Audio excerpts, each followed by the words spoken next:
Les États-Unis et leurs alliés temporisent. Après avoir laissé entrevoir des frappes imminentes en Syrie, plusieurs capitales européennes, dont Londres, attendent désormais les conclusions des enquêteurs de l'ONU ce week-end. De son côté, Paris a annoncé que son armée était prête à répondre à toute instruction du président Hollande concernant le dossier syrien. Le gouvernement tente de rassurer les entreprises. Pierre Moscovici a annoncé que la hausse des cotisations patronales due à la réforme des retraites serait intégralement compensée par une baisse des cotisations famille dès 2014. Le ministre de l'économie a aussi promis une baisse du coût du travail et des prélèvements obligatoires, des annonces faites lors de l'université d'été du MEDEF.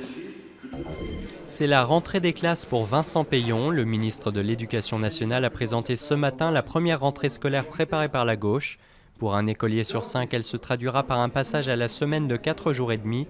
Peillon a aussi insisté sur les 7 500 créations de postes, après les 13 000 suppressions lors de la précédente rentrée préparée par la droite.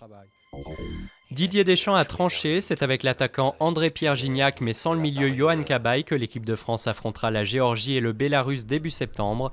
2 matchs importants pour les qualifications au mondial de 2014. 5 motards qui traversent une frontière, l'image pourrait sembler anodine si elle n'avait pas été filmée sur la péninsule coréenne. Les 5 Néo-Zélandais ont obtenu ce privilège rare, rendu possible par l'accord des 2 Corées, un événement qui coïncide avec des signes de réchauffement entre les 2 frères ennemis.